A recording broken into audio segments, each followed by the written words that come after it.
everybody. It's a perfect segue, as we've just been talking about how some brands are entering the NFT space and maybe what we can expect to see for this year. So excited to dig into that. Before I do, and I know we have some people leaving and some people coming, but it would be great to get another show of hands just to understand who's come into the room. How many people here are on the engineering and development side? Awesome. On the strategy, brand, creative, marketing side? Nice. How many people here are working with brands or creators in like the traditional space that are looking to help them enter Web3 and figure out NFTs?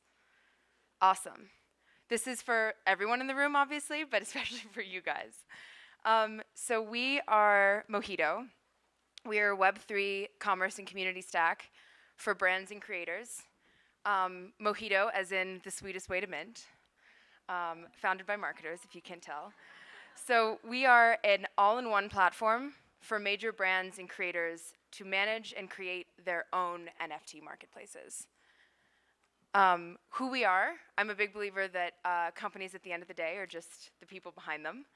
Our co-founder and president is Amanda Cassett, who was the former founder of Serotonin, which is our sort of parent company.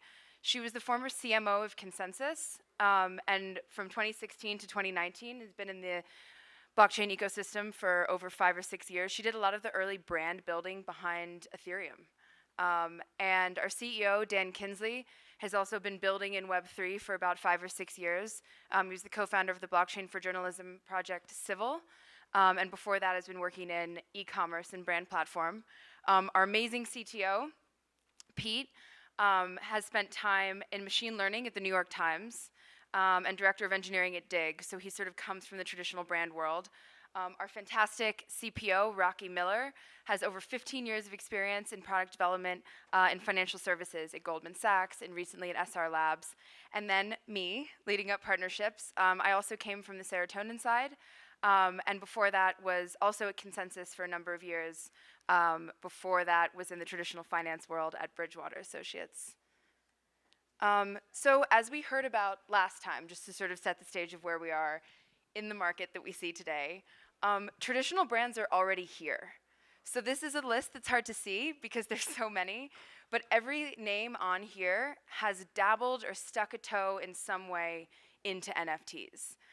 Many of these went completely under the radar that we didn't even hear about, but outside of the traditional auction houses, Sotheby's, Christie's, and Phillips, we'll get more into that, you have automotive, Mercedes, Porsche, Lamborghini, Audi, cosmetic companies, NARS, we saw Coca-Cola, Pepsi, Budweiser, recently high-end whiskey brands, food and beverage companies, high-end fashion is all very much exploring. I think we're gonna see a lot out of NFT fashion this year.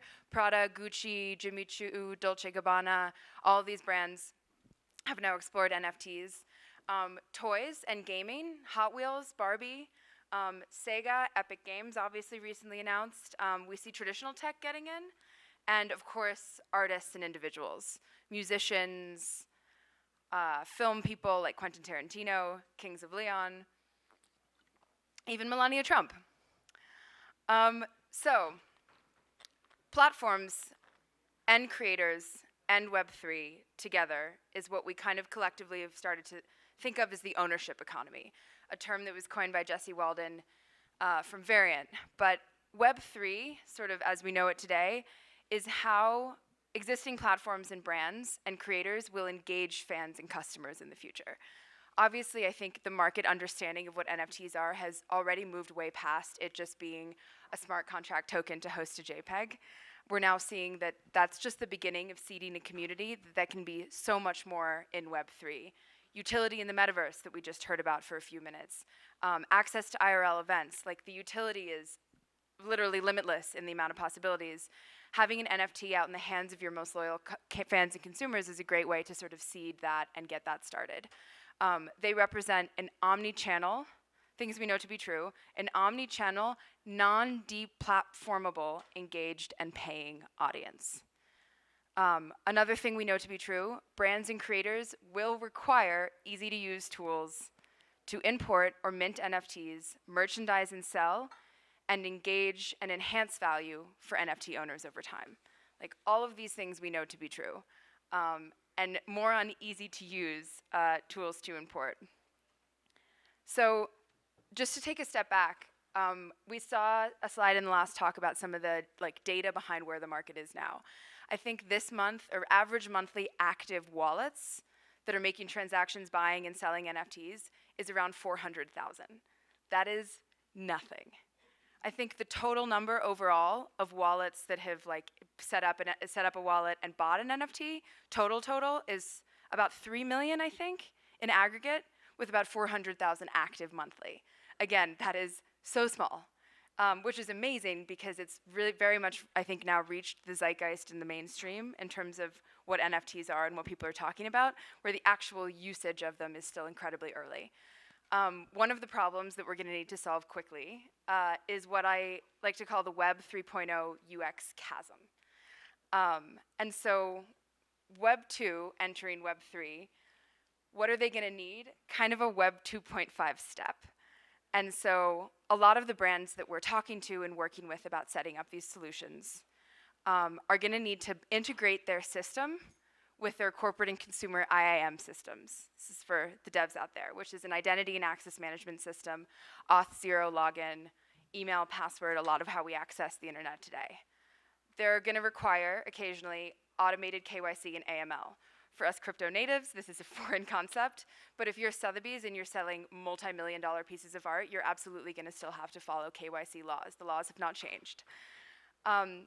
The traditional brands, still prefer fiat over crypto for merchant finances and consumer payment preferences, which means that they'll require Circle or other third-party crypto payment processors to partner with to manage and transact and just deal with that payment processing system.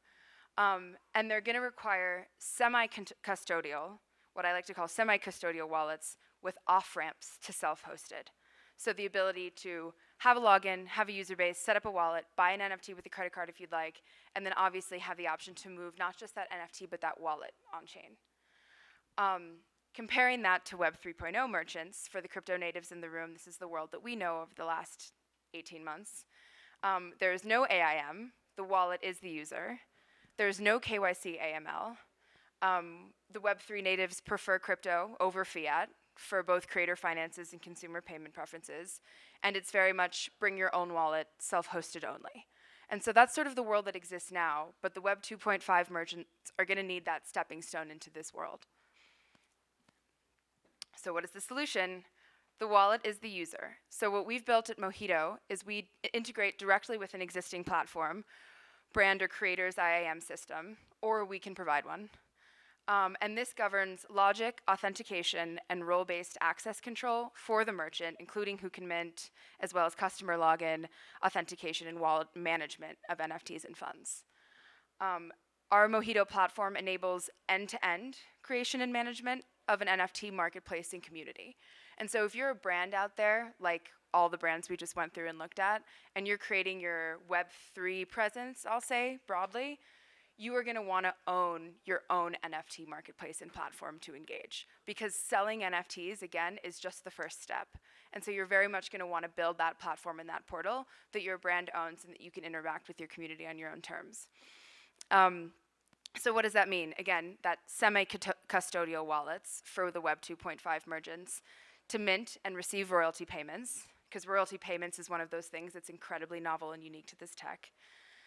Semi-custodial wallets for Web 2.5 consumers to pay with fiat and store their keys, and an API-driven NFT mint and commerce functions for automating primary and secondary sales via white label branded experience. So at every step, even in the secondary market, it's a branded experience. It's within your ecosystem, but obviously with the composability of Web3 to go anywhere else. So what does that mean?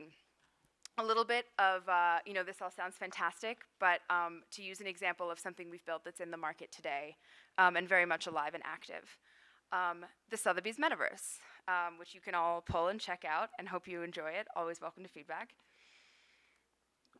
So when Sotheby's, when we started working with Sotheby's last year to enter the market, obviously if you're one of the biggest 300-year-old auction houses, you're going to want to create your own platform and your own experience.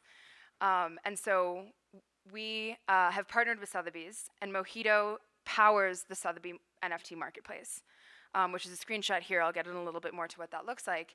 But we've led with them all NFT product, their go-to-market from the strategy and comms and partnership side, and all the financial results. As a result, their last year, over 2021, they generated 100 million in just NFT and digital art sales alone.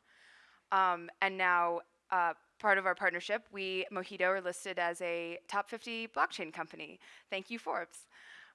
So some product shots of what the metaverse looks like. I don't know if you guys can see this well, but I recommend going to Sotheby's Metaverse and checking it out yourself. But on the left-hand side, we have just a screenshot. This is our CEO, Dan Kinsley's wallet, of a Hackatao sale that was recently hosted on Sotheby's Metaverse, where 100% of the buyers were Web 2 traditional customers that logged in, signed up, bought an NFT on Sotheby's Metaverse. So these are not crypto-native, existing active participants going into Sotheby's Metaverse to buy NFTs. These are brand new entrants to the space. Because one thing we haven't touched on yet is the possibility for brands to onboard millions more users into this ecosystem in Web3. Like, this is the killer app that the Web3 blockchain ecosystem has been waiting for. This is the opportunity to really onboard people into our world in a way that they can understand and use and utilize as just that gateway into their decentralized experience. And so, like, that's the statistic I love. And a lot of what Sotheby's has been doing in the sales, and they've seen that sort of slider change over time from their first sale that they did with POC, I'm sure mostly natively digital Web3 buyers, but over time they've seen enormous interest from traditional art buyers, the traditional art world, buying digital assets and NFTs through their platform because it's an incredibly easy to use system. And on the right-hand side, you have the dashboard as the brand or as the user that controls sort of the core tools and the end-to-end mint and buy process. So you can see here token name, token description. That's sort of the dashboard. So I'd love, if I have time, take a few questions. But before I do, just a reminder again of I always like looking at the data. We are so early. 400,000 active user wallets in the ecosystem is tiny. And 2021, like the last 18 months, I like to sort of describe the growth of the NFT marketplace as like sprinting a marathon in flip-flops with like neon techno music playing. Like the adrenaline rush and the adoption that's happened in the last year is not to be undercounted. It's been incredible. But we're just at the sort of, I'd say, middle phase of early adoption. Mainstream adoption is still a very long way away. And I think 2022 will be an absolute course change in what we see happen with brands entering the space and just in general, that user growth. We hope to work with brands and accommodate that course change. We have some really exciting upcoming news. Our next major platform is a really awesome global sports team coming soon, so stay tuned. And we are hiring as a result to power that.